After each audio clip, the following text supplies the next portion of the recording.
Good morning, good afternoon. Thanks for those that have joined us so far. We're just going to give it about another 30 seconds and we'll get started.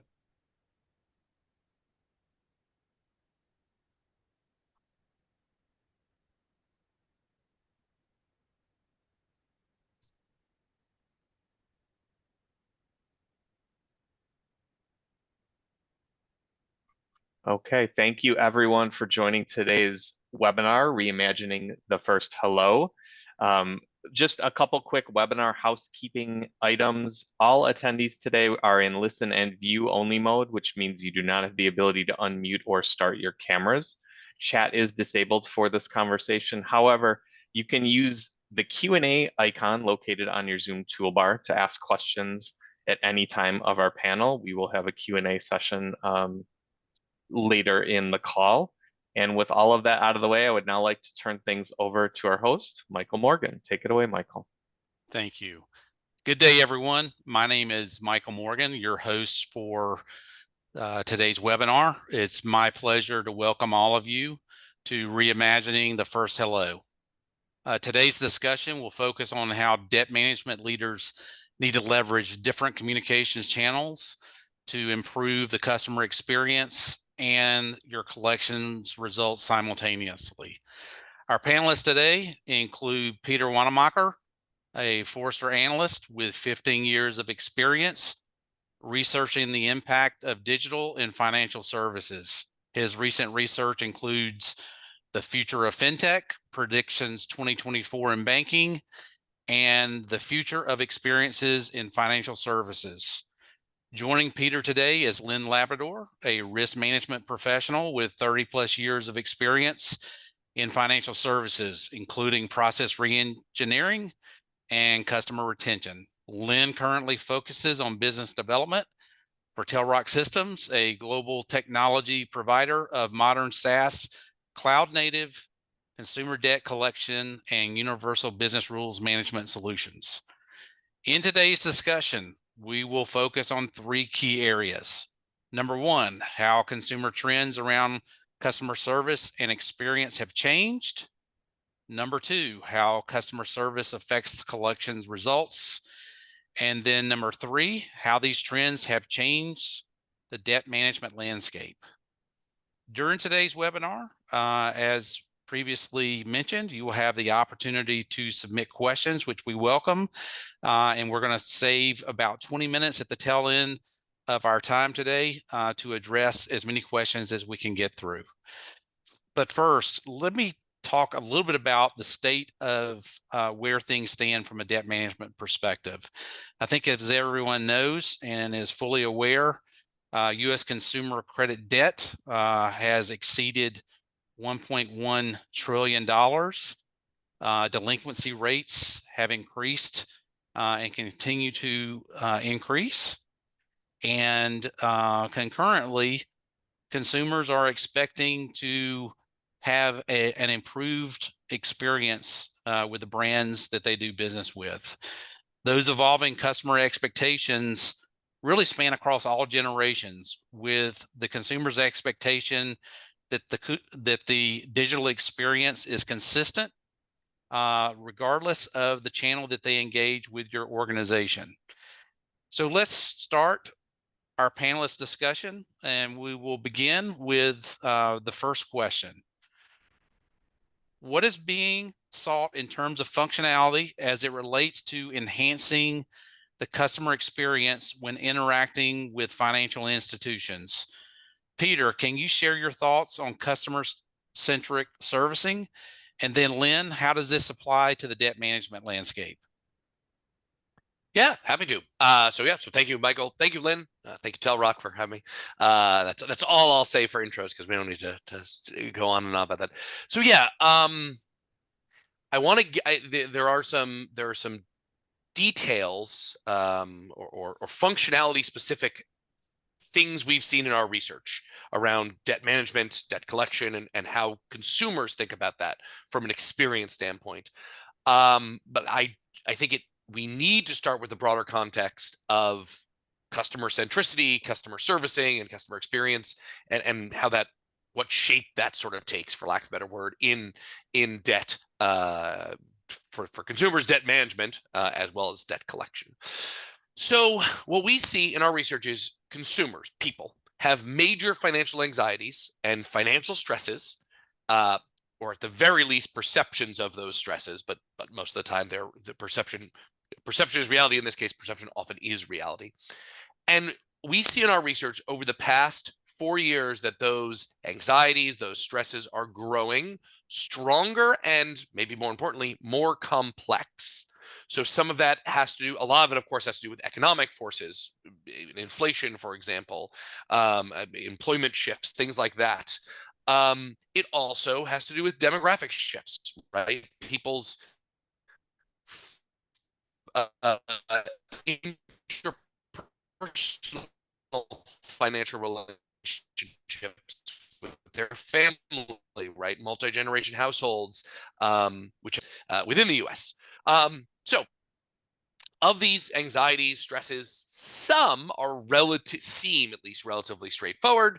You look at inflation, right? The impact. I mean, the variables that go into inflation is a complicated not, but about the effect on people, right? Your money gets you less, right? And it takes other stupid, phrasing like shrinkflation, all that stuff. But some of them seem relatively complex and are for the customer experience standpoint. But with all of these, there's this compounding interest that we see in our research.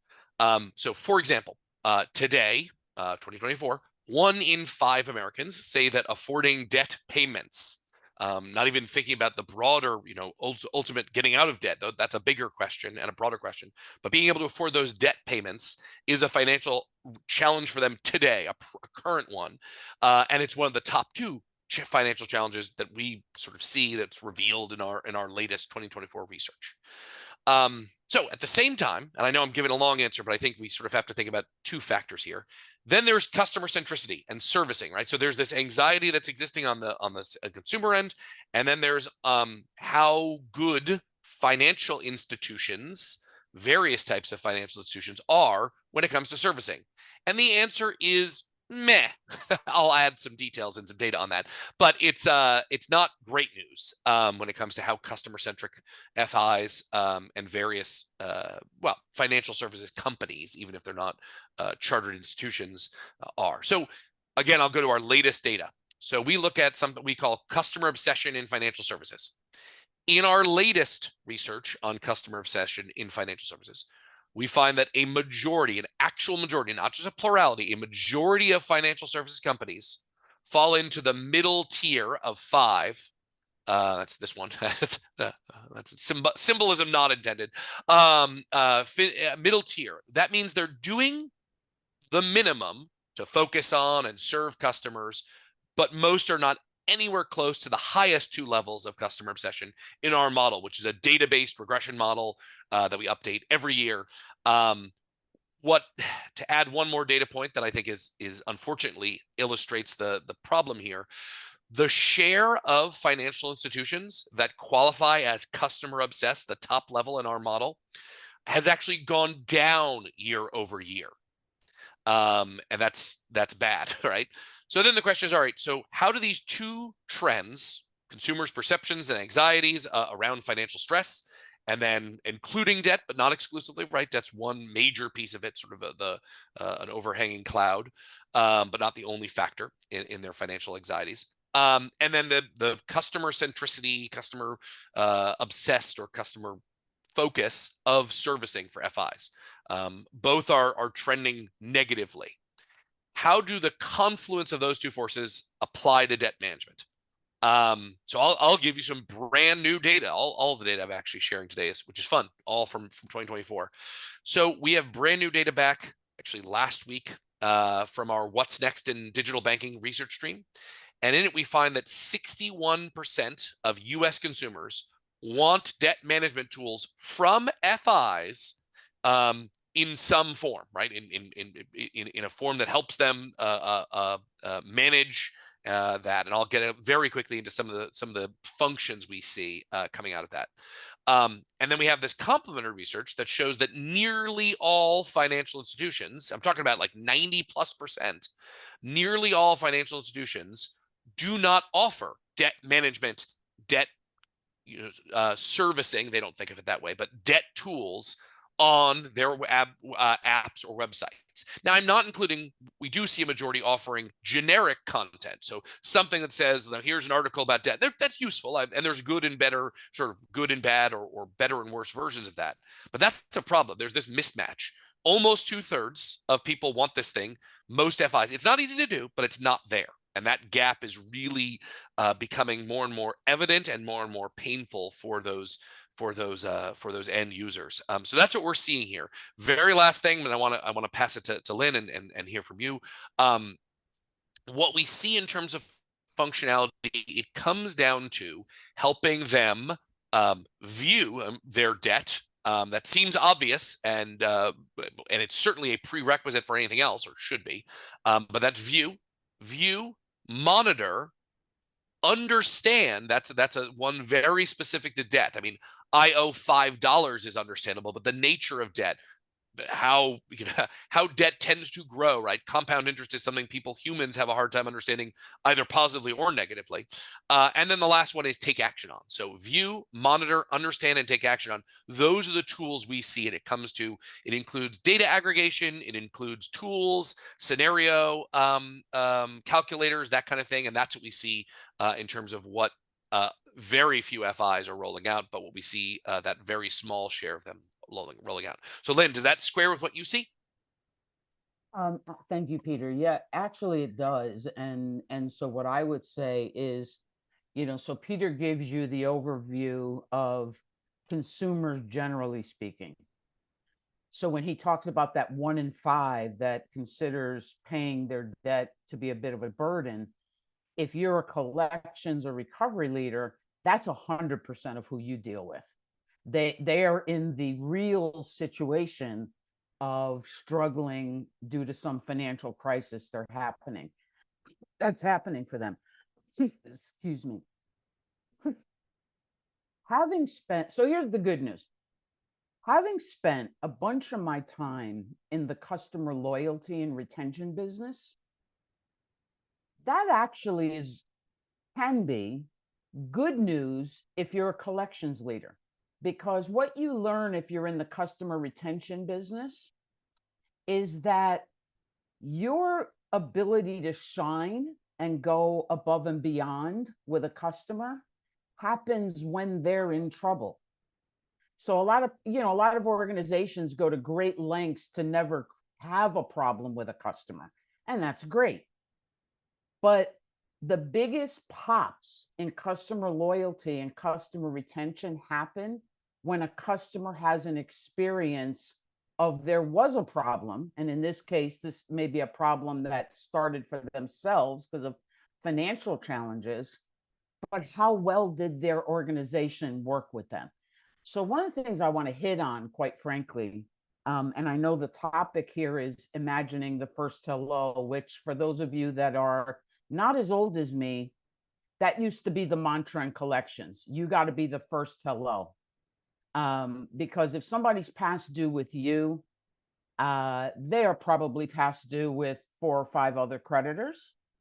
And payment hierarchy in your consumer's head usually goes mortgage, because I want to keep the roof over my head, car, because I need to get back and forth to do my life. Everybody else is up for grabs.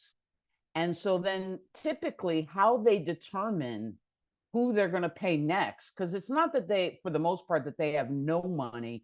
They just don't have enough money or peanut butter to spread to everybody. So here's where you get to differentiate. And it is all about, as Peter said, it's getting to them in a way that they want. Now, I just wrote a blog, it'll be out in another couple of days, about how much this landscape has changed from how you communicate. So I'm a boomer mom and I have a millennial daughter. And while I tell everybody I hit the daughter lottery, there's not a human I love more than my daughter. The one thing we do disagree on is whether texting and talking are the same thing. And my personal example was on Sunday, Mother's Day, when first thing in the morning, I get a good morning, Mom, happy Mother's Day. Did not hear from her the rest of the day. And when I talked to her yesterday, well, I texted you, Mom. How many times do I have to tell you that doesn't meet my expectations? And not for nothing, that's the same thing with your customers. You've got a base of customers that the demographic has changed. You have some generations that they've grown up mobile, they've grown up with tech in their hand. They want to serve, they want to work with you on their terms when they have time. But what is probably not always understood is that even with the older generations, because of the likes of Alexa and Siri, they've all gotten very comfortable with technology. So that sort of confluence, as Peter talked about, is you've got a customer in distress. Trust me, as somebody that was a single mom, I had my personal dealings with collection shops over the years. So you don't go to put your head down on the pillow and not be stressed about your financial situation. But a lot of times you don't know how you're going to dig yourself out. So your ability as a financial institution to get to your customer or let them get to you in the channel they want. But beyond that, guys, it's how well are you working with them to help them resolve their situation? Because if you get that right, you have a customer for life. Thank you, Lynn and Peter. All right, let's move on to the next question. Let's dig a little bit deeper into some specifics. For example, when thinking about the digital customer experience, what does that really mean in enhancing that experience? Is it a level of trustworthiness, being secure, and or being customer centric? Lynn, let's start with you. How does this really relate to the debt management landscape? The reality is it's all of the above. I mean, listen, everybody hears when there's been a hack or a breach. So table stakes is whatever you're doing, it's got to be compliant. So that's sort of table stakes. That's you got to get there. Beyond that, I think where the challenge in digital ends up being is how do you provide an experience? It goes back to my analogy a minute ago about texting versus talking. If you've got a customer coming in, and it is kind of sad for me to hear that 90% don't have the proper tools from the customer side of the house that allows them to do that. On digital, But just to be, I'm interrupting only because I want to make sure it's not 90% of FIs have nothing when it comes to call center. But to your point, the problem is in terms of text, in terms of all the digital, even sort of antiquated digital like text. So sorry, I didn't mean to interrupt, Lynn, but I just want to make sure I'm still okay. sad And like you. I'm still disappointed to Yeah. report that stat and find that stat. But yeah. But so I think, when you're talking about creating the way Fred Reichheld talks about it in NPS, this notion of delighting a customer. When you lose all of the human tonality of a phone call and how do you still create that value prop for a customer? And I think, the ones that get it right, it's beyond having the tools that allow the customer to come in how they want, what be it a portal, your web, however they come in, but being able to take the customer through a journey that respects who they are, allows them to, create a payment plan or whatever it is they need. It's not just having a link to a portal. You've got to still create via scripting, via a workflow that allows a customer to actually transact in a way that they feel good at the end of it. And I think that's where this gets very tricky. Yeah, so I agree, and I never, I'd like to think a lot of my job is helping executives and leaders at various companies, most prominently financial service companies, but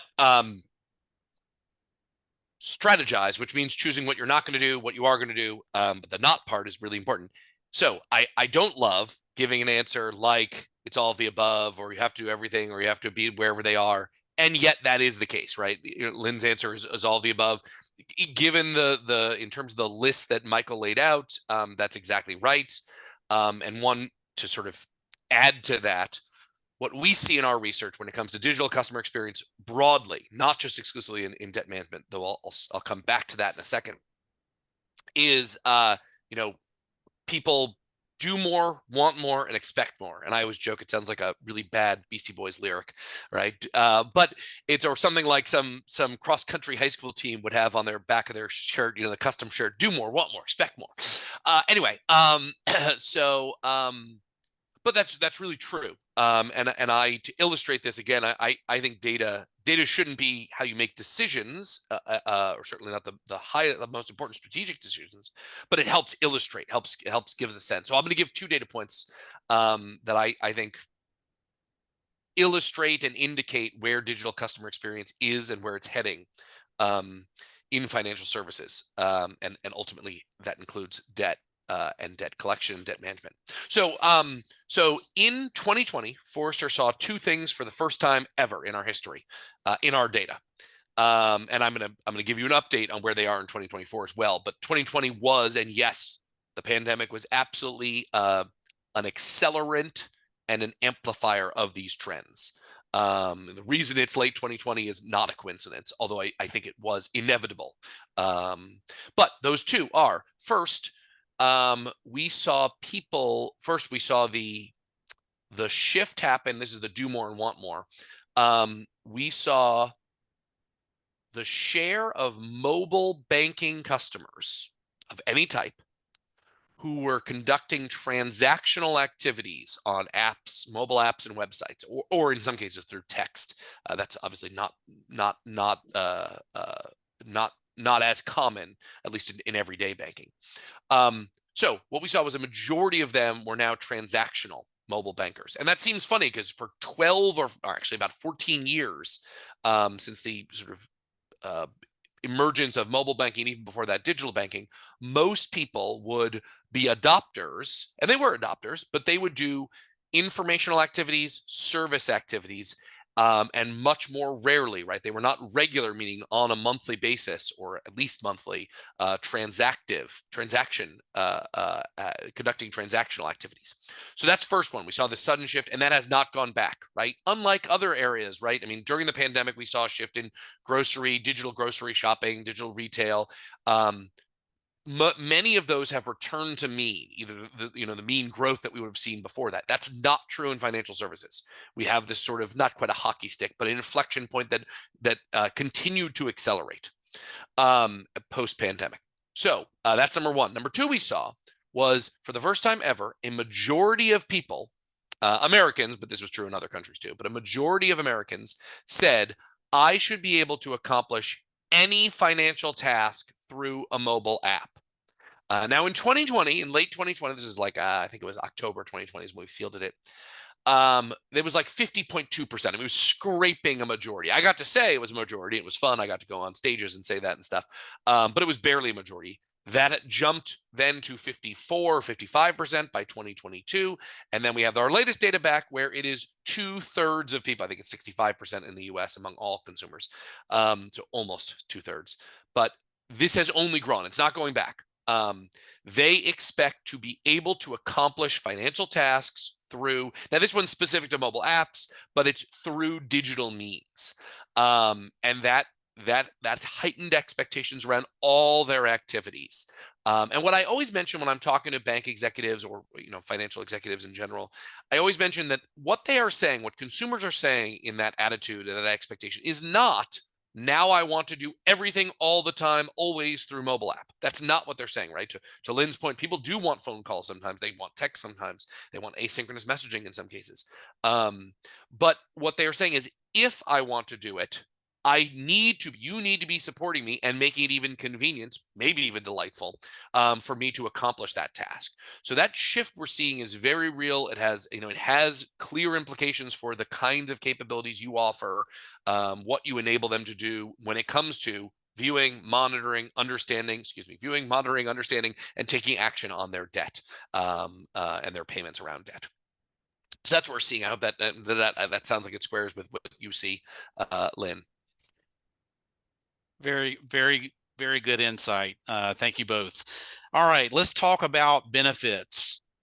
This is a two-part question. With part one, I would ask Peter to address, and then part two, Lynn. So the first part of the question for Peter: if a financial services organization adopts a customer-first, customer-centric approach, what does the research suggest around benefits to that financial services organization?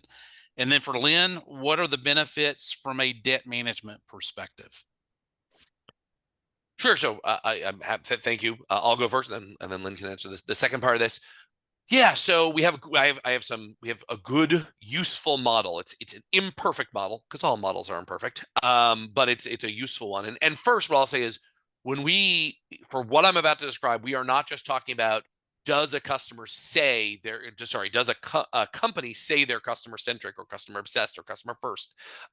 When we ask them that, over 85%, I think it's like 89%, say yes, we don't care, or sorry, we do care. We ask them that, but we don't use that as any part of the modeling that I'm about to describe.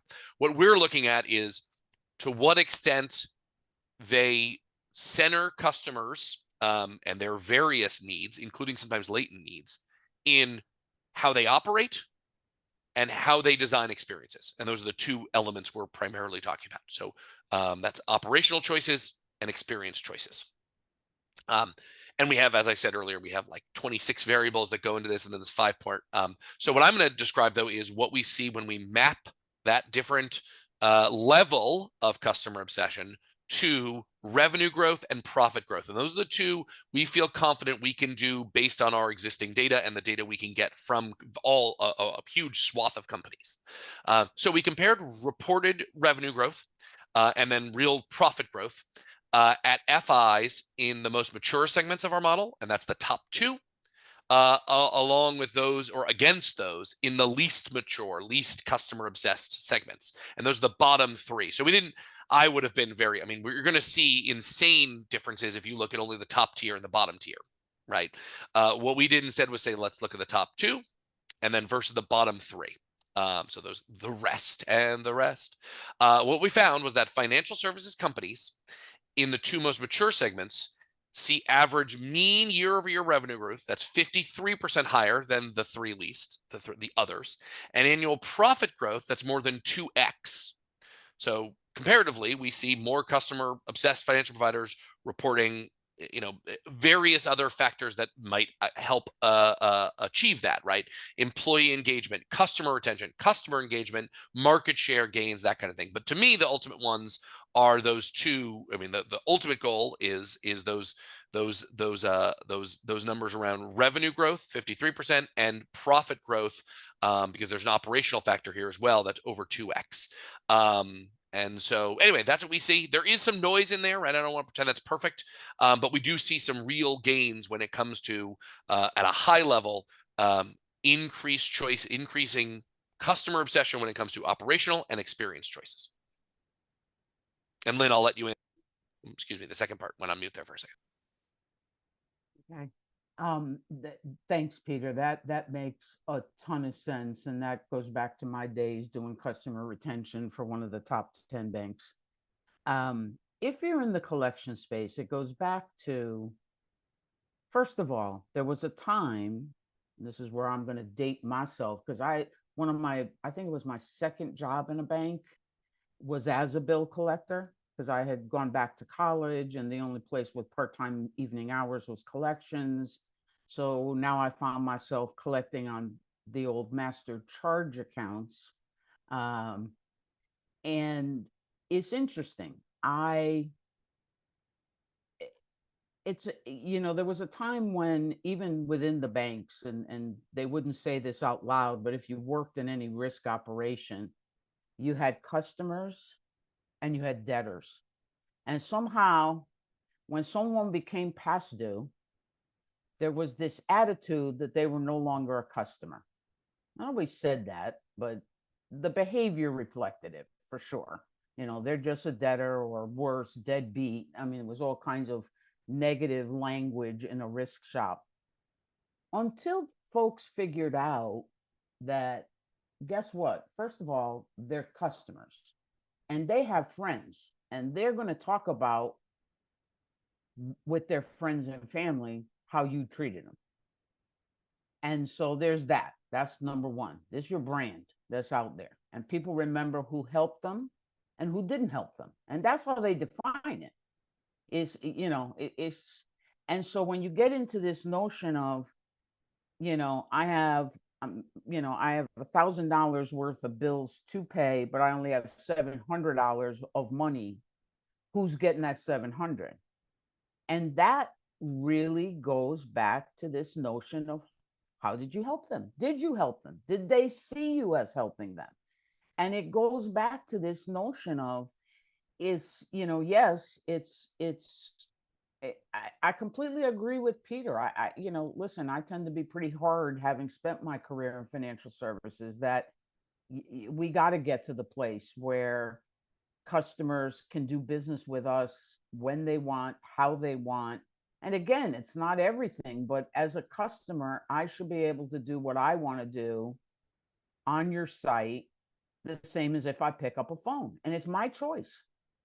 And if you're not thinking like that, then you're setting yourself up to be in that bottom 3 tiers versus top 2, because it is going to be about, who made it easier to do business, and in the way I want you to do business with me.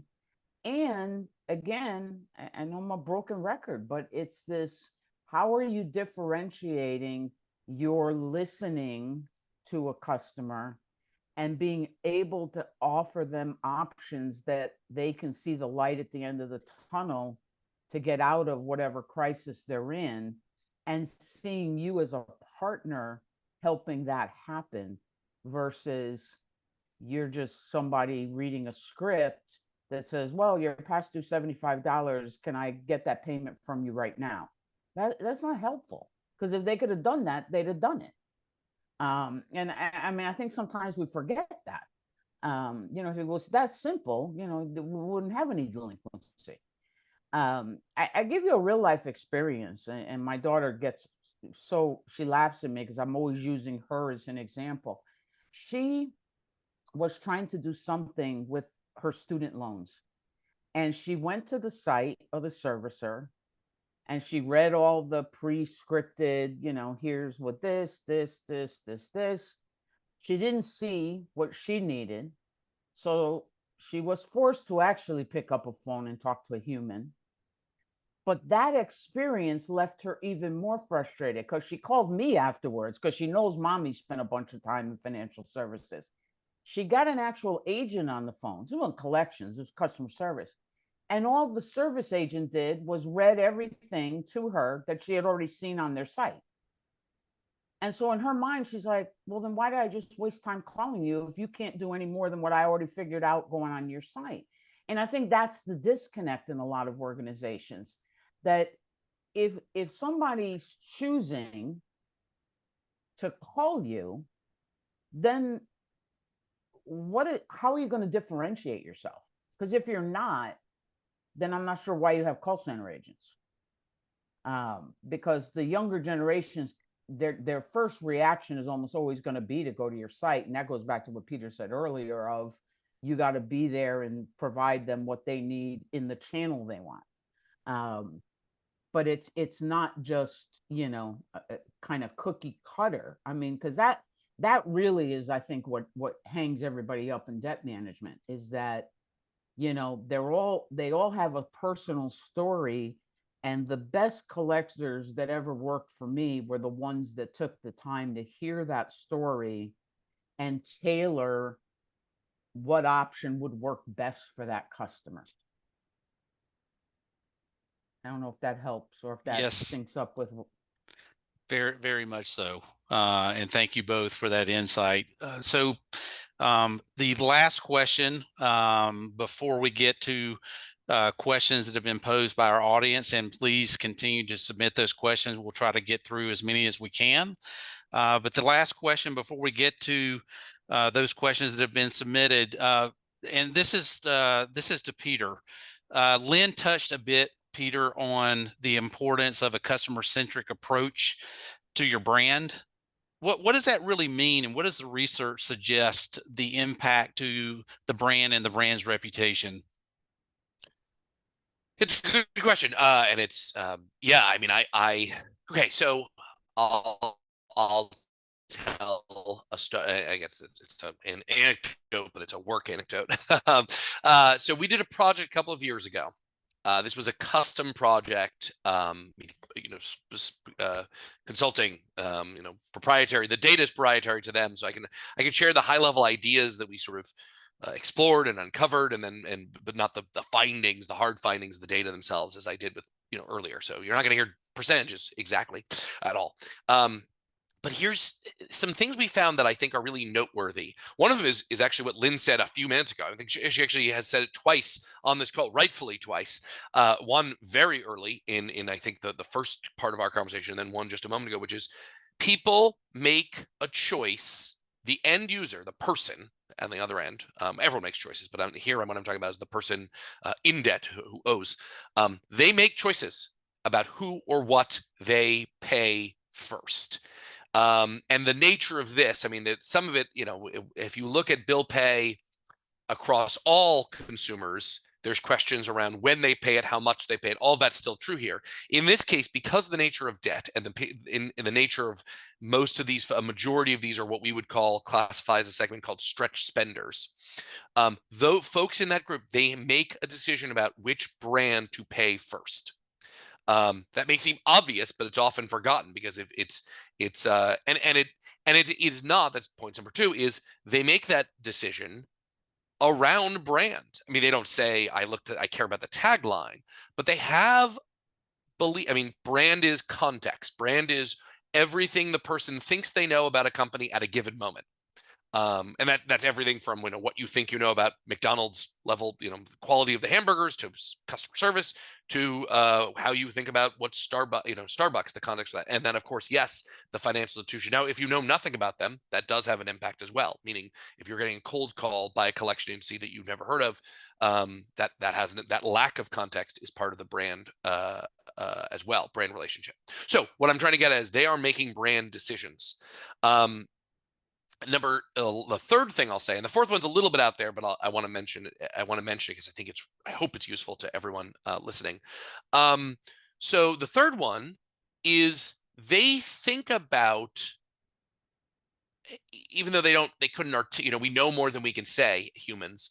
But when we dig in our ethnographic research, when we do big models around this, as the project I talked about, they think about brands as one entity. So whatever your company is, they think about the context they have. That brand context encompasses everything.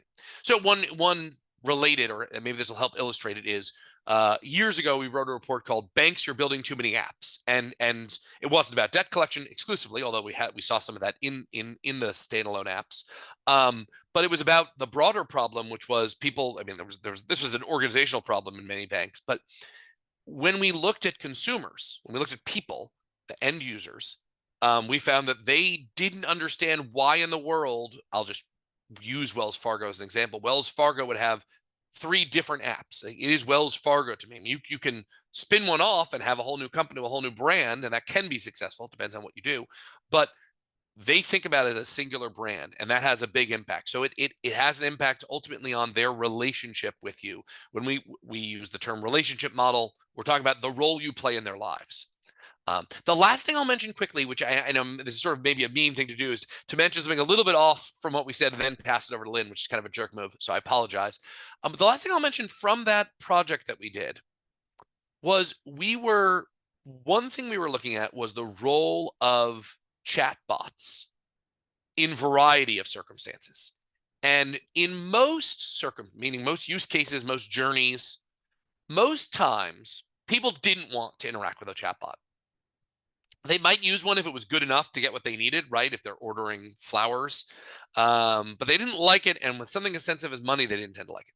One exception, one I would argue even glaring, that's me, that's a subjective term, but one glaring exception was around debt management, debt understanding, and debt payment.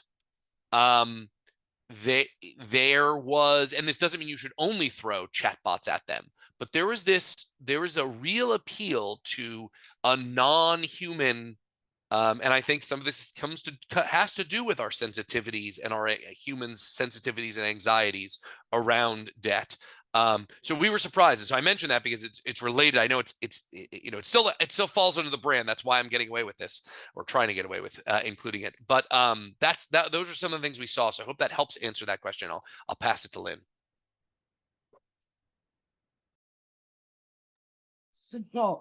So I actually, again, I've worked for some of the top banks, and I actually put in a chat bot. And you're right. Now, what's interesting is, first of all, it makes complete sense to me that in the debt space, they'd be happy to do a chatbot. And you hit the why. Yeah. People are seldom more vulnerable personally than when they're in financial distress. No one wants to get on the phone and kind of bare their soul of maybe some poor financial decisions they made or poor money management decisions, and feel like they're at the mercy of the person on the other end of the phone.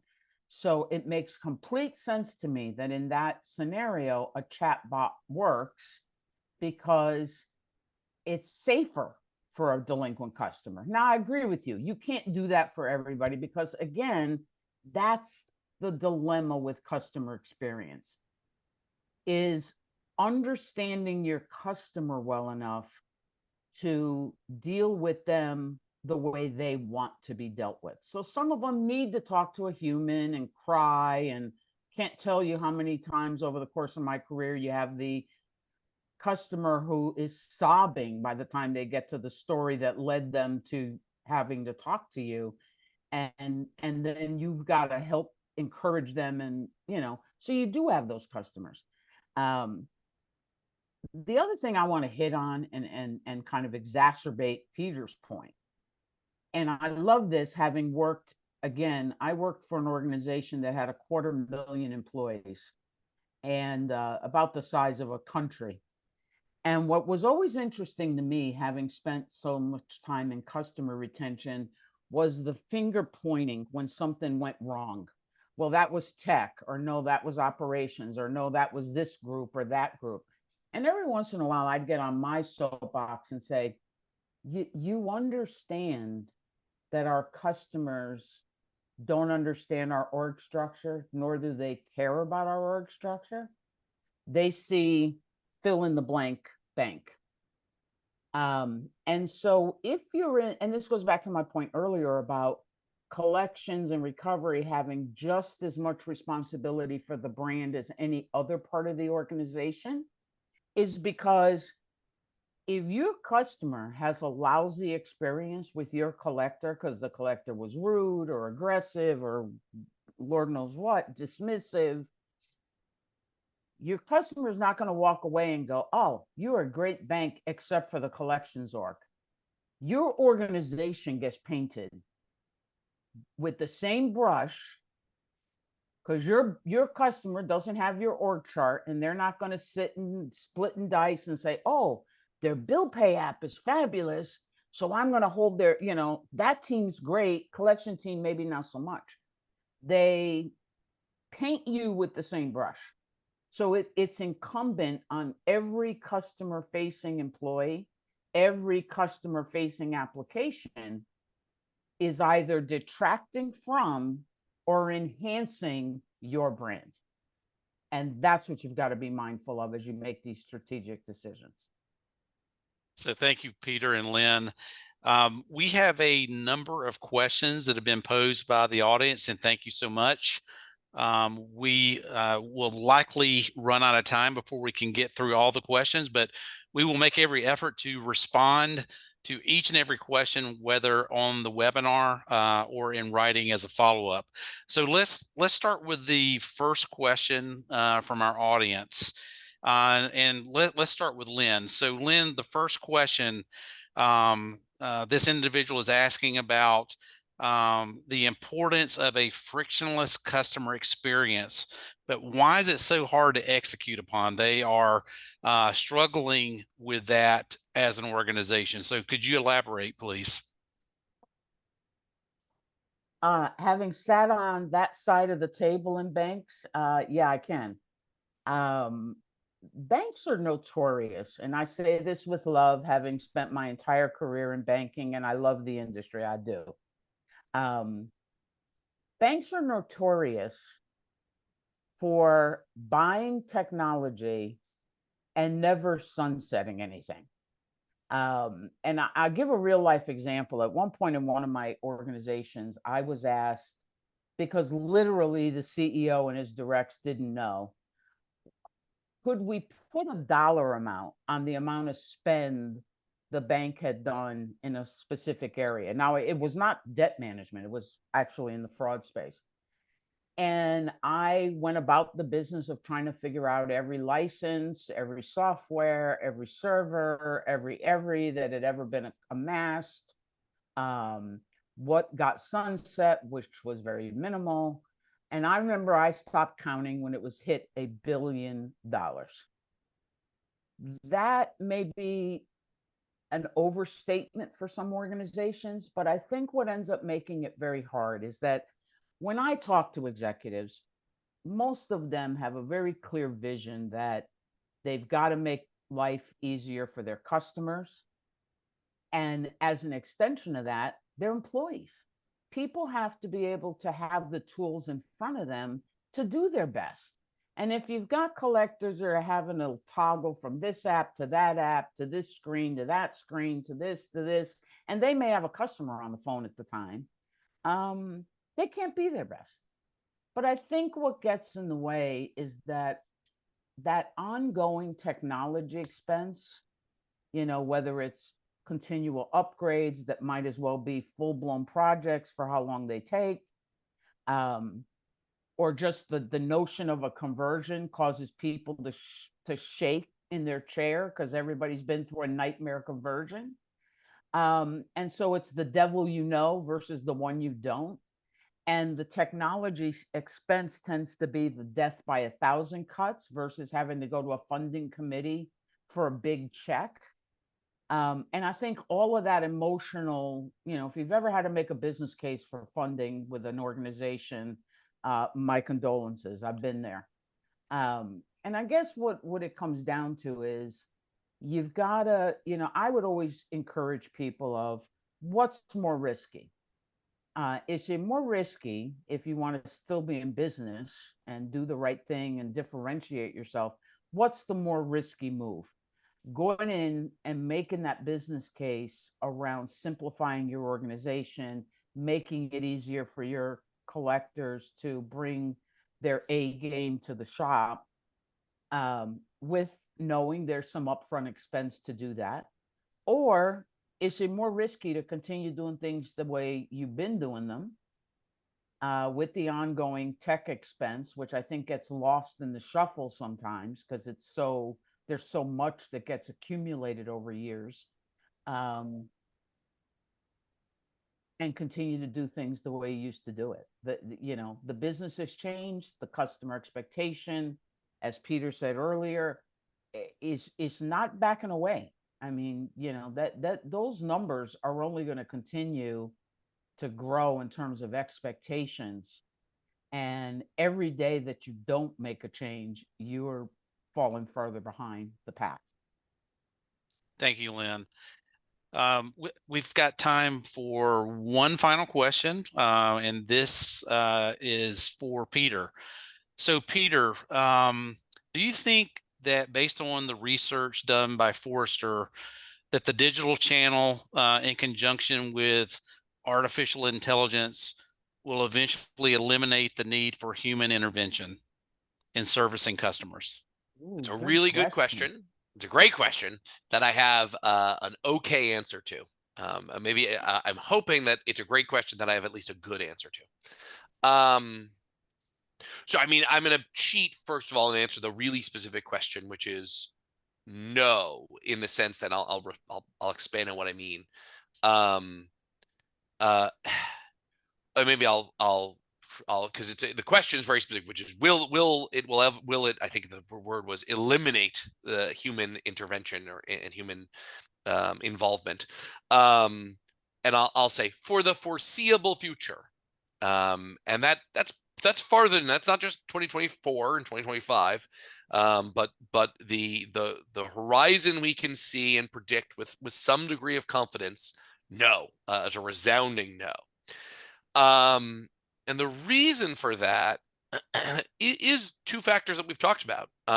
One is the complexity of people's situations, meaning, yeah, I mean, their financial situations, and the other is the emotional nature of this particular area of financial services, debt.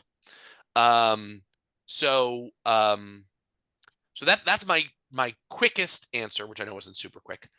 I think I'm the old robo-advisor founder who said, like, software scales, humans don't. That was a business model comment or hypothesis.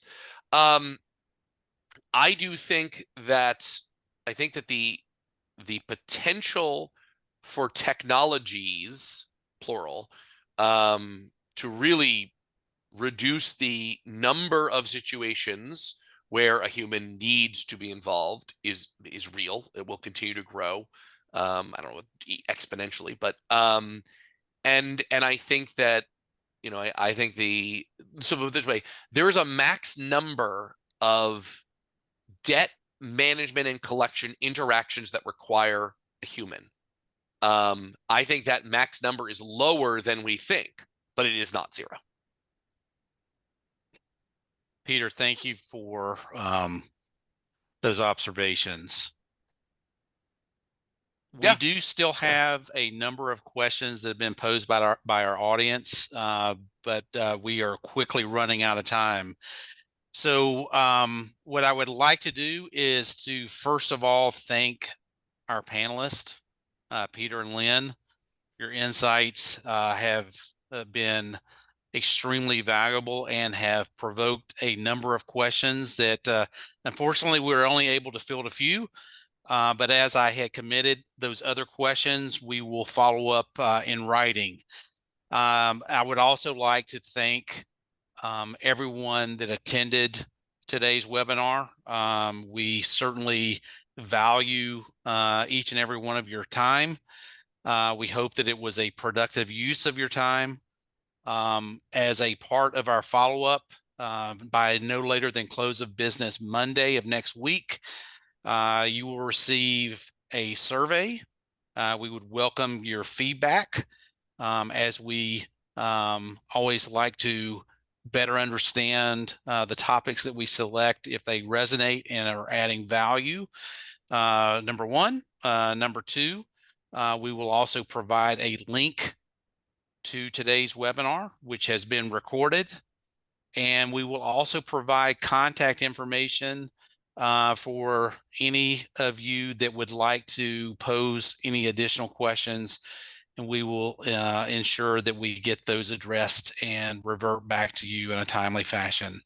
So on behalf of Telrock Systems and our panelists, Peter and Lynn, thank you all for attending. Have a wonderful day. Thank you, everyone.